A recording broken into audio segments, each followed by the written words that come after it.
this is new. Yeah, so we started doing videos, and this is all like a fancy schmancy setup in your boudoir. No, that's not a lounge, is it? That's a bedroom. But this is the first time we're recording here at my house. Yeah, in the interior. In the interior. As opposed to... Well, no, we were still inside. Yeah, but we were in the studio. God's sake.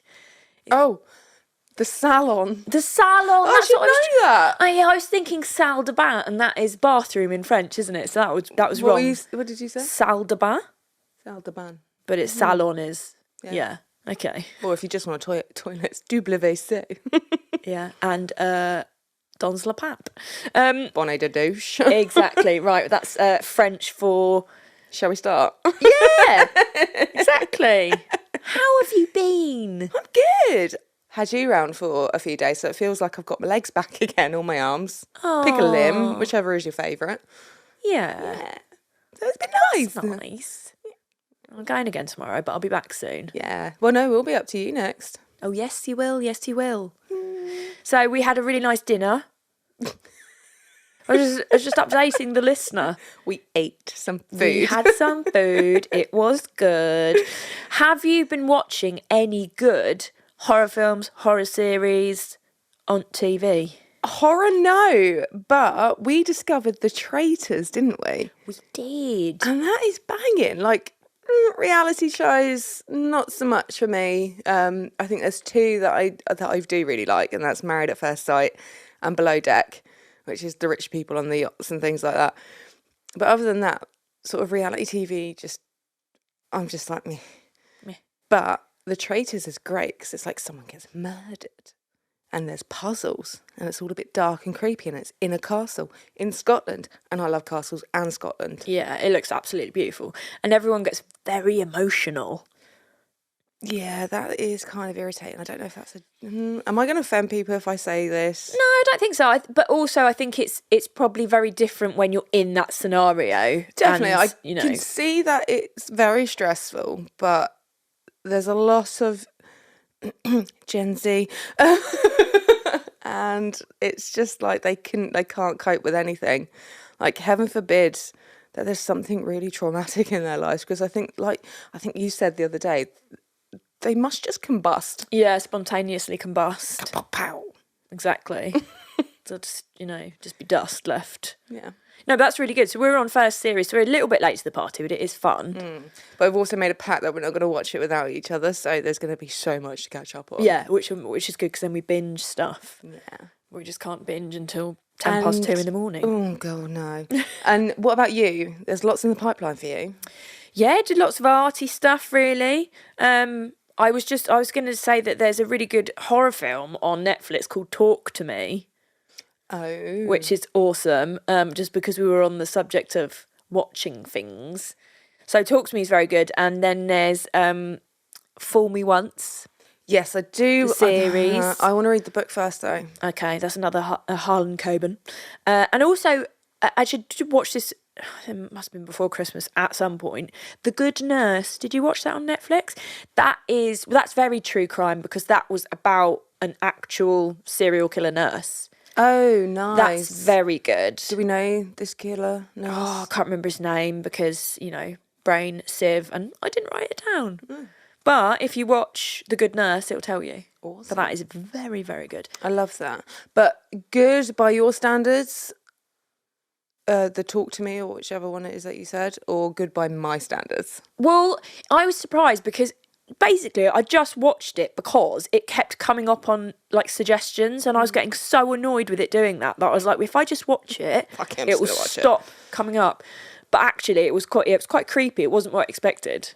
Oh. So I'll give it a gander. Yeah, give it a go. And then I was going to say you watching reading any horror books, but then I saw your serial killer trivia or true yeah, my crime serial killer trivia book. Tell us about that. I haven't read it yet. Oh, are you just leaving it around to look cool? Yeah, my coffee table books are about serial killers. Serial killer coffee table book. No, I think I just brought it down. I wanted to read something, and then I ended up not reading it. Oh, okay. But for Christmas, my sister-in-law, she got me a book about a podcast. It's called Dark Histories or something like that, and it's like basically the transcript of the first series. Because I love history, but I like dark history, The dark side. the dark side. So that's kind of in between whatever it is that I'm reading I love that. elsewhere. Okay, well, today is going to be quite. I never know how to say this because it's not light-hearted, but in comparison to some of the other ones that we've done, it's lighter-hearted? Question mark. Anyway, I'm talking about haunted roads today. Oh, I love that, because these are things that we can go, like these are places we can go to. Exactly, yeah. So I'm talking about haunted roads in the UK because, well, this country's amazing. We know it's weird and wonderful. Lots of history and lots of haunted roads. So I thought I would talk about some. But there are so many that this could actually be a sort of semi-regular episode interval situation. Oh, I like that. I want to say a palate cleanser. It's not, but it is. Yeah. You know? Yeah, ghost stories tend to be... A little bit more... Yeah. So are we ready to rock and or roll? Always. So have you ever been on a haunted road that you know about? Not that I know about. Okay. That stopped that discussion very short. Sorry. No. Well, there's loads. So, like I said, I will be doing some more episodes about them. And we are lucky to live in this country, and it is wonderfully weird, the history and connecting all of these historic towns, castles, coastlines are roads. And many of our roads are, in fact, haunted. So, the first one I'm going to start us with is down in Devon. Do you know, I've never been and I really want to go, and same with Cornwall. Oh, both very, very beautiful places. Very, very nice. So there's a rural road near Dartmoor Prison called the B3212. Sorry, I just had to double check that because you know what, unlike with numbers, I was like, I love the fact it's near a prison, yes. because prisons are creepy. Well, you definitely need to go down there because, you know, the whole Dartmoor and stuff. It's just, Well, yeah. you know, there's lots of lore down there and stuff, which is very The cool. Beast of Dartmoor, is it not? Well, that's Bodmin. Oh, shit. There might be one in Dartmoor, you never know. We'll have to have a look now. But so that road stretches from a place called Princetown to Two Bridges and is reportedly haunted by a pair of disembodied hairy hands. I know about this. No, you don't. I was Yeah. expecting you to say you were surprised. No, this is one of the episodes I was going to do. Are you serious? No. Yes, even. I mean, no, yes, but I am. Yeah, Oh. no, yeah. Have you already done work on it? No. Oh, okay. So you take it away. It's all yours, babe. So you probably already know all about this then. No, tell me again. Well, I'll tell you again, remind you, and our listener, Yeah. our one possible listener can hear anyway. So, Goober, when he's editing. so the legends go. My iPad keeps jumping down, and I'm like, I don't know where I am. So the legends go that these hands take control of vehicles by grabbing the steering wheel or handlebars and driving the vehicle off the road, which is a little bit scary. Yeah, can you imagine just all of a sudden your hands are just really bloody hairy? Well, yeah. I don't know if it's the hairy hands that are scariest part, or the fact that you're going to lose control of the vehicle you're in. The vehicle. Vehicle. Well, I mean, I'd be quite scared if I ended up with hairy hands. But if it was a choice between having hairy hands or being, like, pulled off the road and possibly dying, would it not be better to have the hairy hands? Goober is literally despairing right now. He thinks that's funny. Alison Falula Boyd. Okay. Right, well, so... I don't want hairy hands. No, I don't want hairy hands. Bitch, go get a wax. Exactly. But, yeah, you know? So these hairy hands. Okay, so you're not worried about being driven off the road? Yeah, I mean, yeah, that'd be really shit. But you're more worried about the actual hairy phalanges. Yeah. Yeah. It'd be like having Hairy phalanges. Yeti hands. Yeti. Or, I don't know, Yeah. Like werewolf hands. No, that's a cat. You're right. Yeah, no. Okay. Shall I carry on? Okay. Yeah. So the first reported victim of these haunted hands was on March the 28th in 1921. A medical officer from Dartmoor Prison, Dr. Ernest Hassler Helby, was riding a motorbike down the B3212 with the Deputy Governor's 2 daughters in his sidecar when he lost control of his bike. He told the girls to jump out of the sidecar to safety before careering off the road and crashing his motorbike. I mean, that was a good reaction. That's very quick. Right. So they managed get to out jump the out. sidecar. Get out, jump out to safety. The Guardian newspaper reported that Dr. Helby died in the accident due to a skull fracture, but luckily the girls survived. No, that's sad. It's very sad, but it is good that the girls survived. God, can you imagine having to jump out? Oh, God.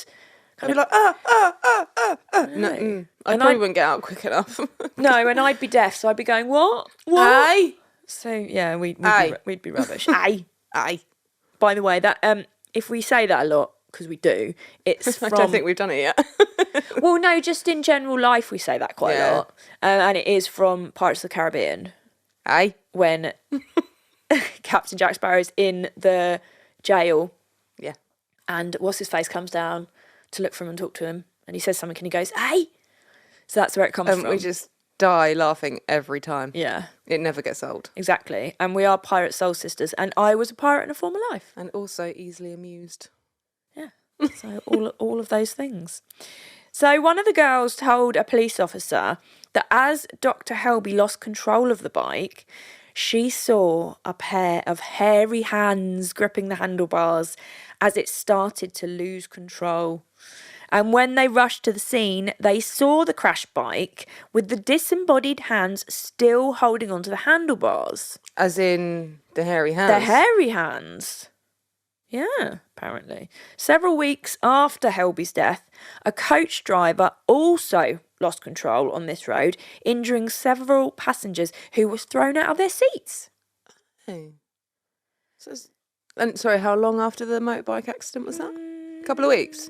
Several weeks. Oh. So yeah, so still in the 20s. Angry hairy hands. I mean, they're obviously... Whoever these hands belong to, obviously pissed off by something. Is there a theory? Kind of, yeah. And we're going to go into Well, sort of... I did loads of research because the thing is with these things, there's all these different stories, so you kind of have to look at them all, you know, to find out what actually facts match. And I couldn't find out who they thought the hands belonged to. Just a random pair So of just hairy a hands. random pair of disembodied hairy hands. So if anybody knows the owner of these hairy hands, feel free Please return too. to email us at cardsonthemacabre@gmail.com and or on Instagram. Boom. Boom. Because I couldn't find anything, but that doesn't mean it's not out there because, you know, That's the thing, I think maybe the locals know a bit more. possibly. Maybe. So if there's anyone local to Dartmoor that knows about who these hairy hands might belong to, tell me. I'll tell Ali, and then she won't go near that place because she's scared of the hairy No, I hands. don't want hairy hands near me. No. Is it that you don't Keep your want filthy paws off your my silky hands drawers. to be... That's of Greece, isn't it? Yeah. Do you not want your hands to be hairy, or do you not want the hairy hands to be on your hands? Both. Okay. Good. Let's start getting hairy hands. Well, to be fair, I epilate my hands. Mm-hmm. Don't like hairy hands. I feel like there's some sort of merchandise Spiral, ideas that's in this. Just hairy hands. It's a drawing of me with some really hairy hands. Well, I know. Ooh, for Halloween you could be a werewolf and have like hairy hands, Or just, yeah. or just hairy hands. Just no, because I think I might be sick. Oh no, you could be completely dressed in either black or white, and you could just have hairy hands, and then you would be the disembodied hairy hands. Yes. That's a really good idea for a Halloween outfit. I bet no one's ever done that. Probably not, but I thought we were going as AbFab. What? Not for Halloween though. We just decided we were going to have a party that was just going to be AbFab themed. Oh, yeah. Halloween okay. has to be spooky. I could be dead, Eddie. Right, so anyway, back to the Tangent. hairy hand story. 2 months later, on October 14th of 1921, the Daily Mail reported that a man going by the name of Captain M also crashed his motorbike on the same road, but he survived. He stated, "Believe it or not, something drove me off the road. A pair of hands closed over mine, large, muscular, hairy hands." You seem a bit disturbed by this, babe. In 1924, 9-year-old Theo Brown was on holiday with her family in their caravan, and one night they were parked near the haunted road. Theo's mum woke up in the middle of the night to scratching sounds coming from just outside the window of the caravan. And when she looked, she saw a bristly hand crawling itself up the side of the caravan. So she prayed for protection until the hand vanished. So that's another sighting. It's all in the 20s. There's some more slightly newer ones coming up. Okay. What do we think so far? Any theories? No. There's nothing. Unless someone is very, very devoted to the cause of scaring people and is literally doing what I just said and dressed completely in black apart from a pair of hairy hands. See, and how would they be able to jump on a moving motorbike or into a moving car? No, I'm just thinking of maybe who was outside the caravan. Oh. I don't know about anything else. Mm-hmm. So it's not any kind of... No. I mean, that's a possibility, Ideally. yeah. Or they, That one, yes. The others, no. Would you stay in a caravan? I think that's scarier than the hairy hands. I used to go on caravan holidays with Uncle Axel, Auntie Chris, Julia, Steph and Dane. Did you? Yeah. Every time I've ever been in a caravan, there's always at least one earwig in there. And I hate earwigs. So I just associate caravans with earwigs. I think we used to go to Hemsby. Oh. Yeah. Did you I remember I got addicted to the 2p machines. The 2p I was machines? like 10. Oh. I know. Did you see any earwigs in your caravan though? Not that I recall. Interesting. No, but that was the first time I realised people could have cereal with hot milk. Because they did it. Oh. Yeah. Never thought of that before. Yeah, Weetabix with hot milk, I guess. Anyway. Keeper's like, seriously, guys. What are you doing? This is going Pete Tong. Absolutely no. Right, so in the book Supernatural Dartmoor by Michael Williams, a story told by journalist and author Rufus Endall claimed that while driving on this road, a pair of hands gripped the steering wheel and I had to fight for control. He managed to avoid crashing and the hands disappeared as inexplicably as they had come. Rufus asked Williams not to publish this story until after his death for fear of ridicule. Oh. So, it's that sounds quite interesting, doesn't it? The book, Supernatural Dartmoor, I think we'll have to look that up and see. Yeah, that'd be really cool. Yeah. I mean, we've got loads around here about local ghosties and dark history and stuff like that. We should start collecting those, really. Other sightings on this highly haunted road include Florence Warwick, a holidaymaker who was driving on the same road in 1962. When she stopped the car to look at a map, Florence said, "I looked up and saw a pair of huge, hairy hands pressed against the windscreen. I tried to scream, but I couldn't. I was frozen with fear." It's a big jump from the 20s to the 60s. Oh, wait, no, you had a 40s in there, didn't you? Oh, there was. I mean, promise there's something. I am listening. There was quite a lot going on in the 20s. Then I'm not sure when this happened with Rufus, because I couldn't find a date for that. Oh. And then it did jump to 62, and now I'm about to jump to 2008. Oh wow, so he has a break. Well, yes. Or are people too scared to talk about it? Or they think, no one's going to believe me. I've just seen a pair of hairy hands floating about. Sorry, I don't know why I find it funny. It's okay, you can. It's okay. It's a bit like Wednesday with Thing. Yeah. I like Thing. He's His cute. hand isn't hairy though, and it's only one. Anyway. Yeah. So The fact it's not hairy makes it better. what? The fact it's not hairy makes it better. Yeah. And there's just one.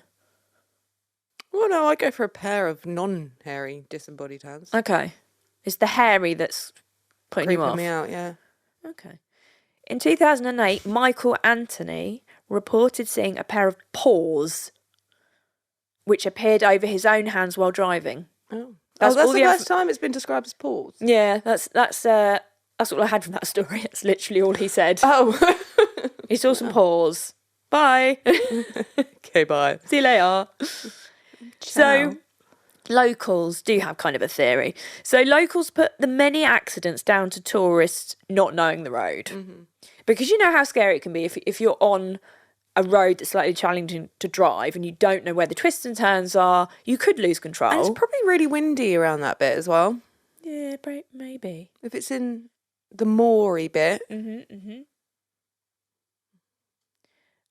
So, yeah, they're putting it down to basically tourists not knowing the road. The number of incidents has prompted investigations, which concluded that the road's curvature at points can be dangerous. Mm-hmm. And the sudden gravitational pull of an unexpected dip in the road could also explain how someone could feel like they were losing control of their steering. Got some air. Yeah. Yeah, got some air. But, it's that crazy road from you with them bloody bumps on it. Oh, Because if you Black think, Bank. when you go into, it does affect the steering. So I can see how. Yeah. I don't know why everyone's talking about hairy hands, but I suppose if one person said it, someone else was I'm like, going to get I'm in a on this. really shit driver, but I'm just going to blame it on the hairy hands. And be like, yeah, it's the hairy hands again. Maybe I should do that. No, I'm a good driver. I just You are have a a good lot driver. of road rage. Don't you fucking look at me like that. Goobs. Well, I'm not sure you're safe there, mate. I am a good driver. I just get a lot of road rage. You're all right. I like driving with you. And you're getting older, so you're getting more nervous anyway. He's not happy about that comment. So that's all I had on the hairy hand on that particular road. But I would love to. I mean, I'd like to go down to Devon. I haven't been down there for ages. But if we're ever lucky enough to do a road trip, we should sort of do a road trip and include a load of haunted roads. So yeah, if anyone has any stories about the B3212, preferably between the 20s and 60s, or between the 60s and 2008, because they're the dates they seem to have. So it's quite random. Yeah. So would you drive down that road at night on your lonesome? Yeah. Yeah, you wouldn't be bothered. No. Okay. And that's that. Sorry. Thank you. Yeah. Thanks. Thanks for your participation. You're welcome. So you've never had any weird stuff happening on roads for you? Never seen anything weird on the road?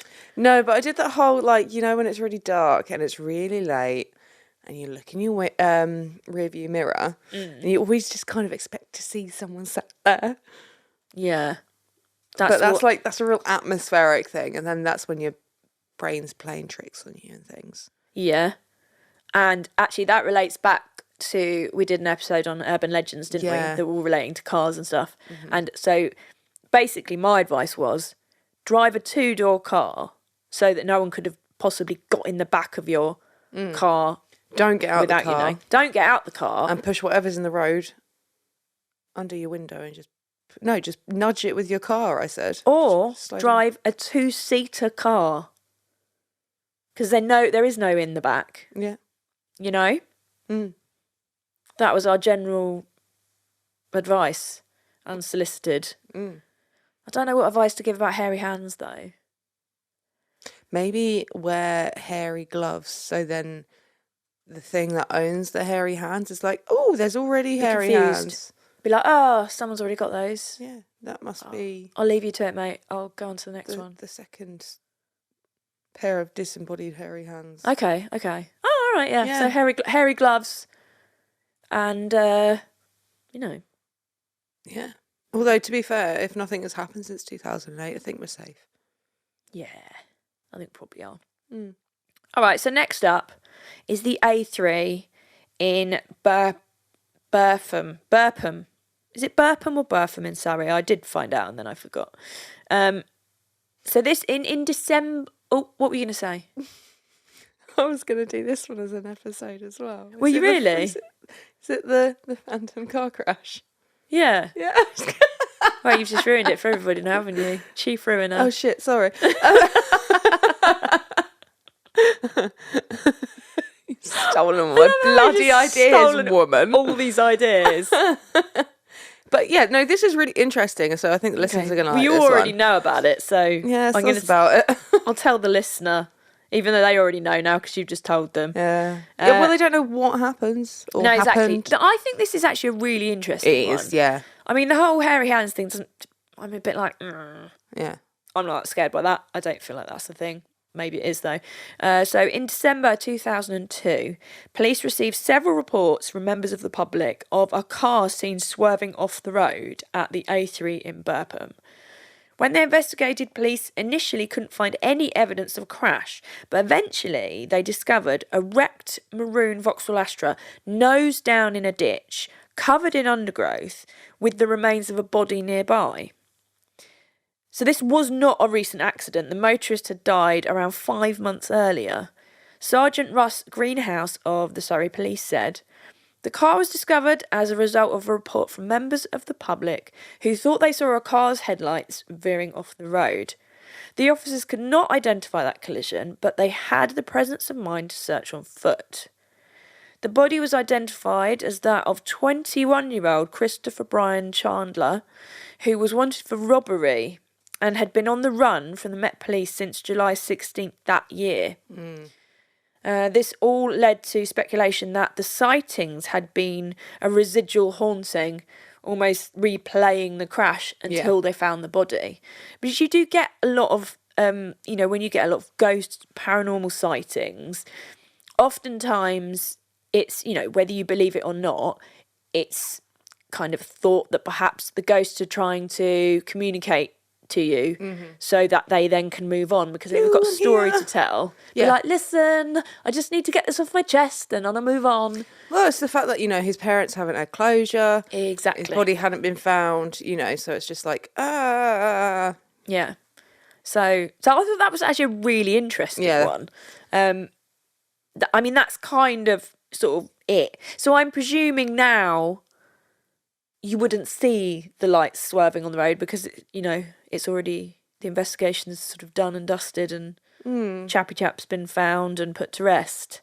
Yeah. I couldn't find anything saying that any more stuff's happening on the road, but... No, it was just like a load of sort of drivers had seen... Yeah. What they thought was an accident, and it'd been seen a couple of times as well. Yeah, it was. It was. They had quite a few people ring it in, so they went to investigate, and luckily they actually had a proper good old look. I found that must have been so weird. They're like thinking they're going to find a crashed car because this crash has been reportedly seen, and then they find a car covered in undergrowth. Yeah, like hang on a minute, this is not a new crash. This is weird. Yeah, really weird.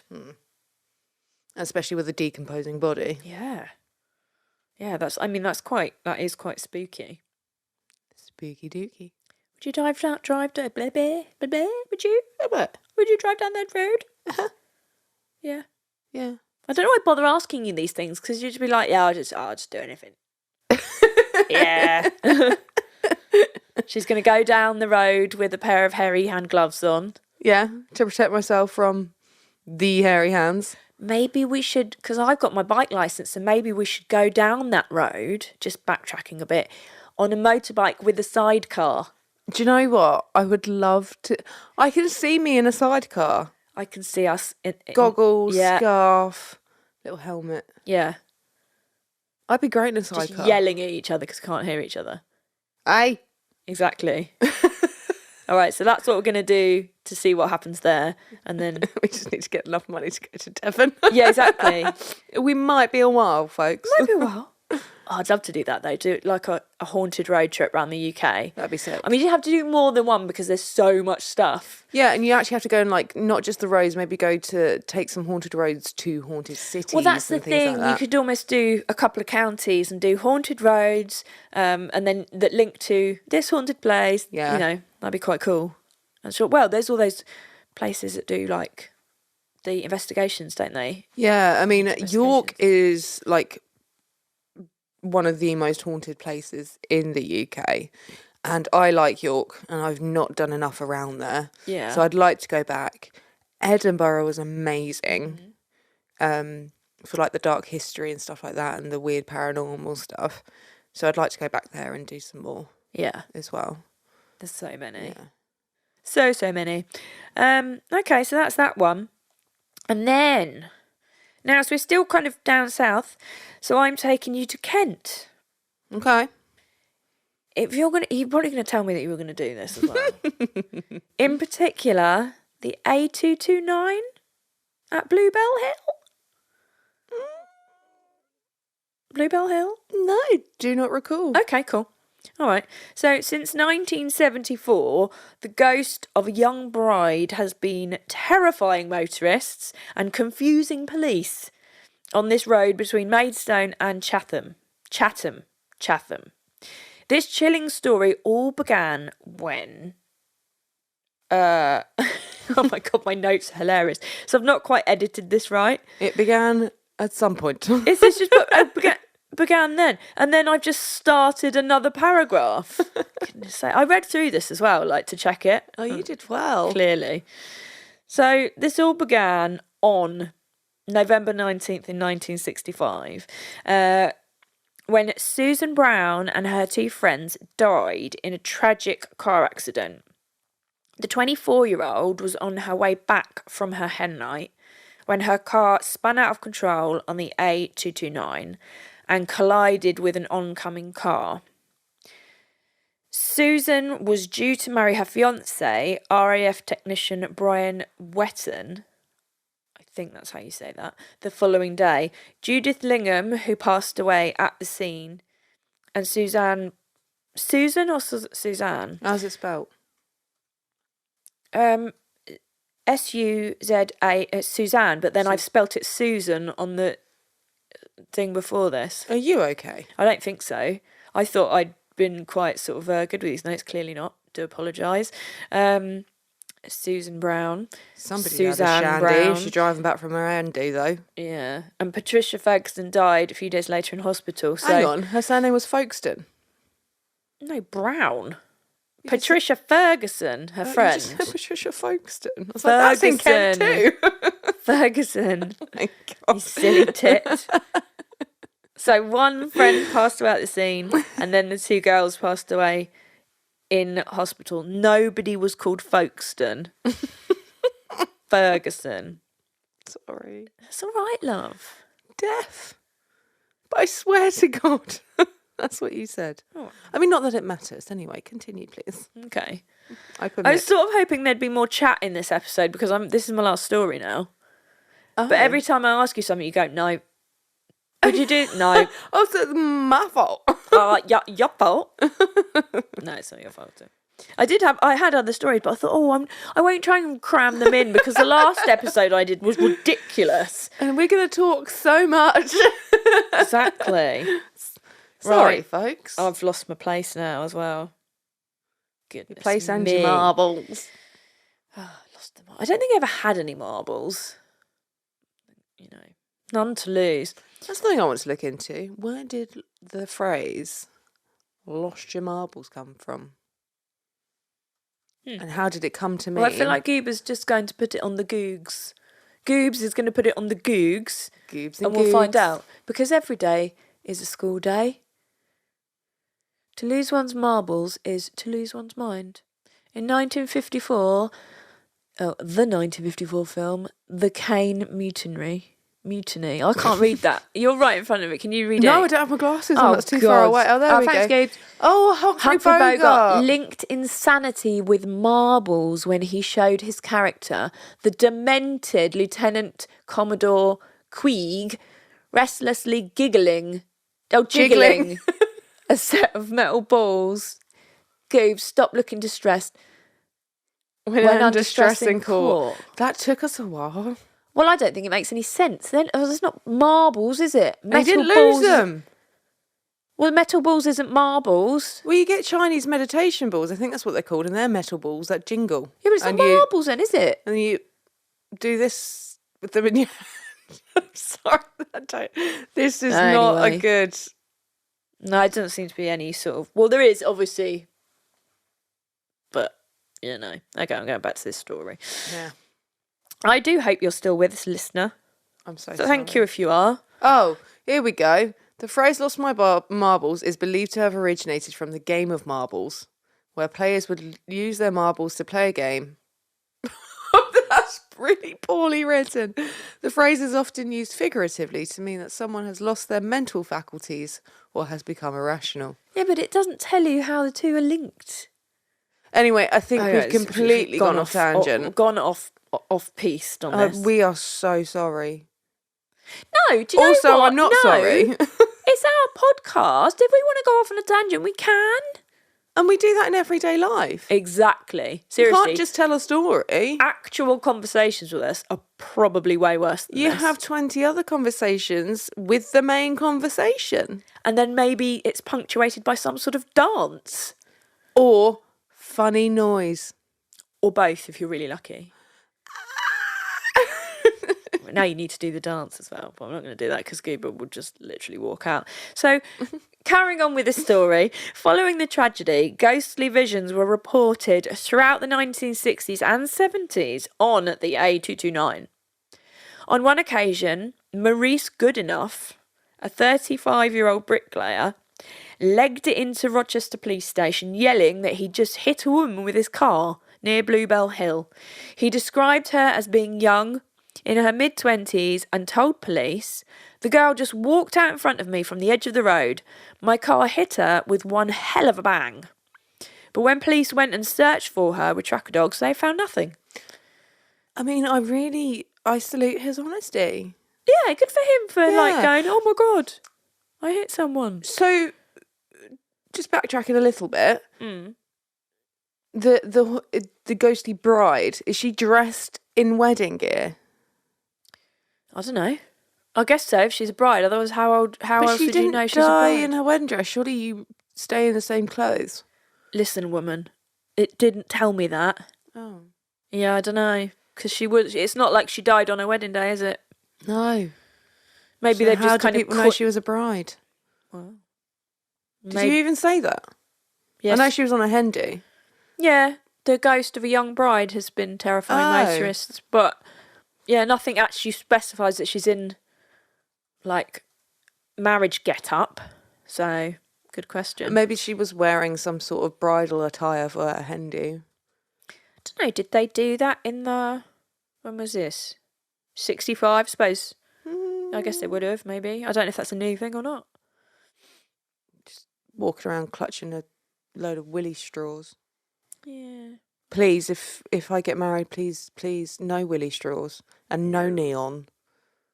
No neon? No. Neon lights, though. Neon lights, but not neon wear, like how people go out dressed like the 80s and everyone's wearing a fucking tutu and with shitty beads, plastic beads.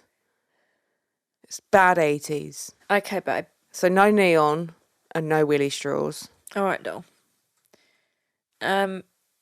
When the police went and searched for her with tracker dogs, they found nothing. The same thing happened in 1992 when coach driver Ian Sharp reported a similar incident. PC Roger Ginn reported, once we were satisfied, there was no sign of an accident, no damage to his car, and particularly in view of where it had occurred, we just had to write it off as another sighting of the Bluebell Hill ghost. Ah. So, yeah. Earlier sightings of the Bluebell Hill ghost include a man named James Skeen, who was driving home from work when a girl in her early 20s suddenly appeared in front of his car. He stopped, gave her a lift to Chatham, But when she got out, she just completely disappeared. Oh, isn't that like your urban legend about the girl on prom night? Yeah. So that's It's just been changed a little bit. things kind of they're sort of They wheedle their way around. touching from but I suppose, urban legends come from somewhere, don't they? But this is the thing, like this was an accident that definitely happened, that definitely killed 3 people on a hen do. And then it's just kind of whatever the actual story is has probably just evolved somewhat. Yeah, exactly. And when you find, actually saying that, and I will post these on our Instagram, the tragic death of Susan and her friends, there was proper newspaper reports about that. So that, that's all kind of documented. But some of these things, especially sort of way back in the 20s, it's very hard to find. Well, nobody died with a pair of really hairy hands. No, they didn't. Or lost their hands in really hairy hands in a terrible accident. I mean, they could have been really hairy. Someone could have lost their hands. But maybe the first one, but not this time. I'm just going to finish this little bit. So I'm lost where I am now. So she disappeared, and then another man named Bob Vanderpeer gave a lift to a girl, discovering the hitchhiker had vanished from the back of the car. And these both took place in the early 1970s. There have also been multiple stories of a girl who stares into the eyes of drivers as she steps out into the road. They're unable to stop their car, so they think they've hit her, but when they get out to check, she's vanished. I'm just a bit confused because this sounds like it would be a haunting of someone who has potentially completed suicide by walking into the front of a car.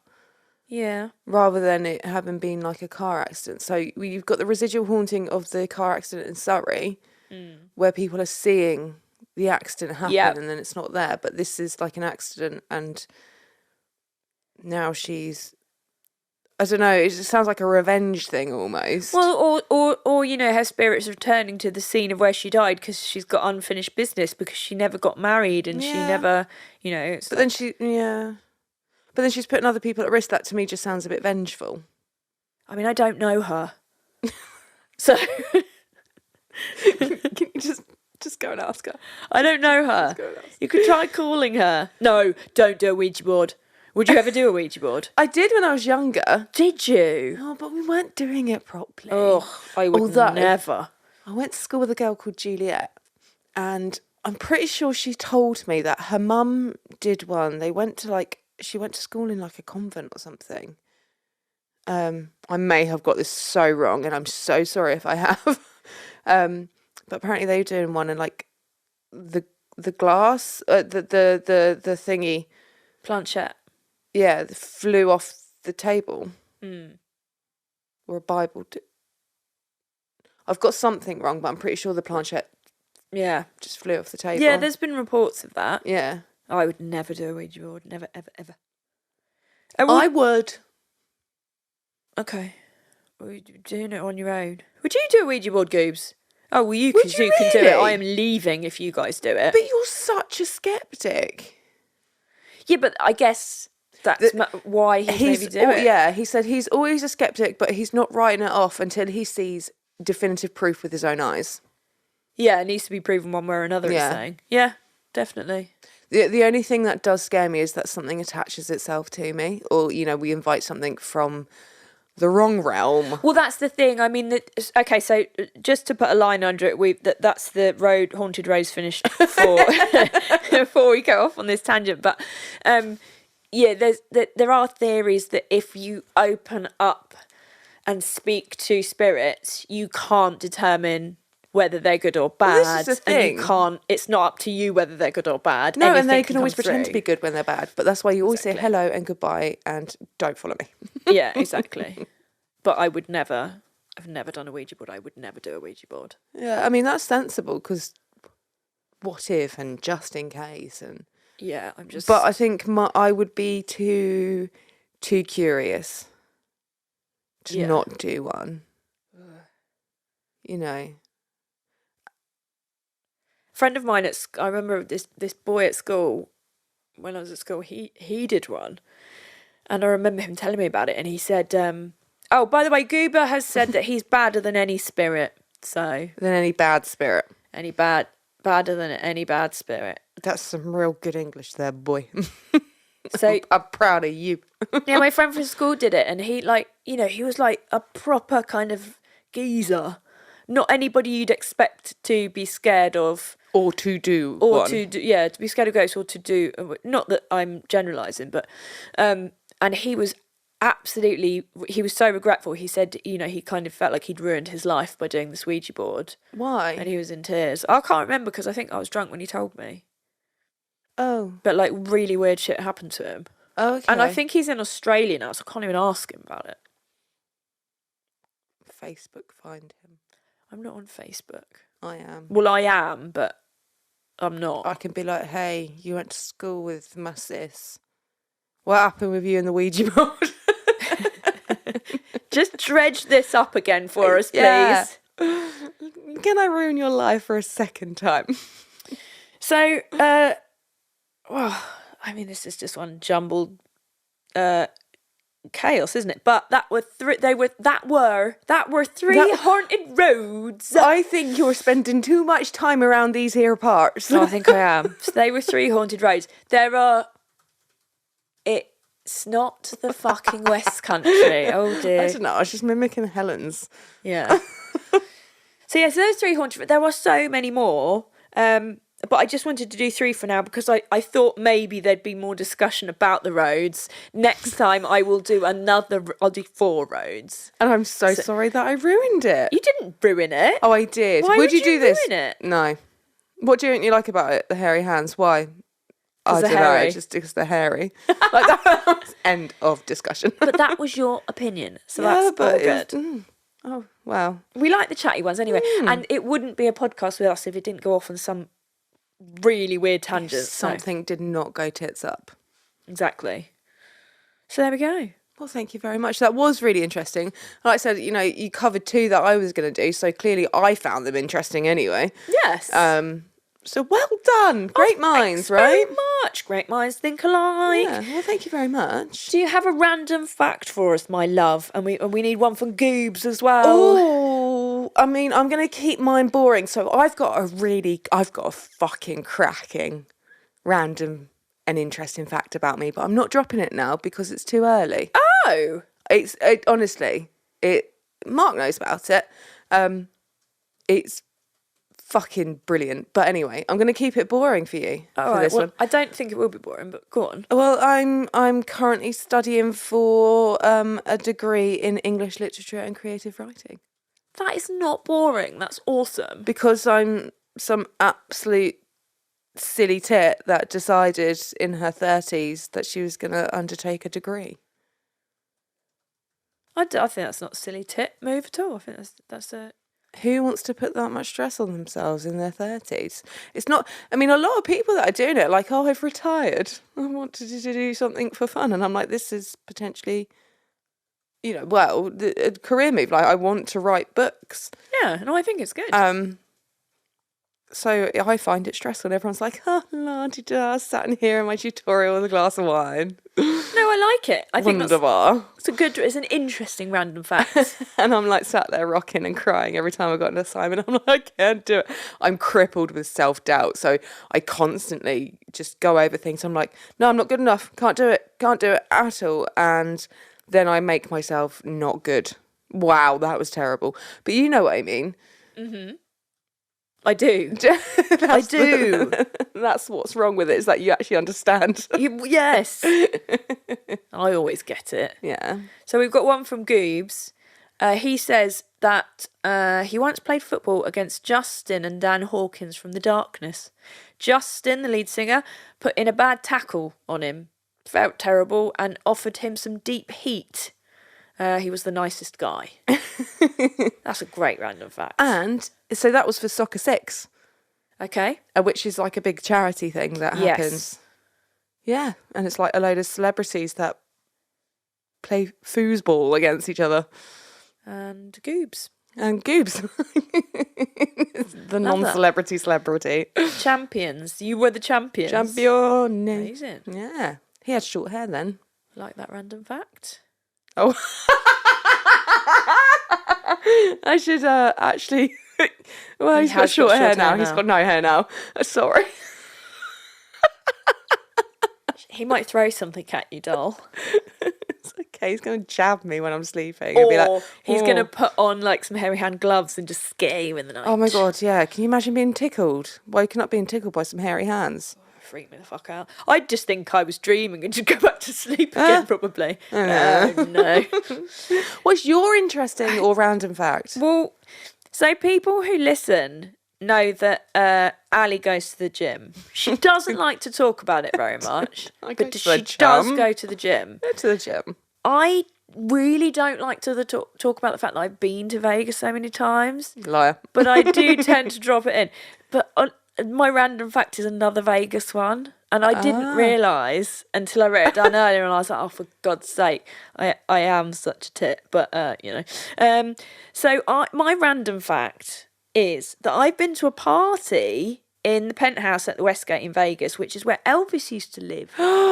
And when he was when he had a residency there, that was his place when it used to be called the International Hotel. Yes. When Elvis was there. So yeah, I've been to a party up there. Just want to add in for the listeners, Helen and I adore Elvis. Absolutely love Elvis. Absolutely adore him. Very, very much. So that's kind of cool. But another Vegas. Wait, hang on, Helen. Sitch. Have you been to Vegas? Did I not tell you I've been to Vegas? No. Do they have a gym in Vegas? Oh, there probably is a gym in Go Vegas. to the gym in Vegas. Oh, do you go to the gym? Not very often. Oh. Only occasionally.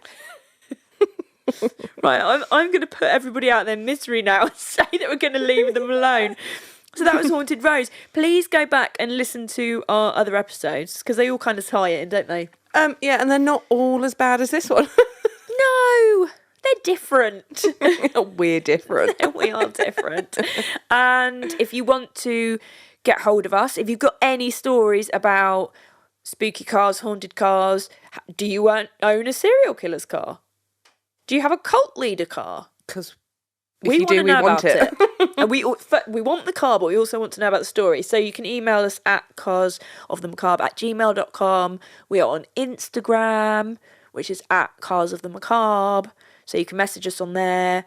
And don't forget to follow, like, subscribe, and most importantly, download. Share the love. Tell your friends, aunties, cats, turtles, pigeon. all the peeps. All the peeps.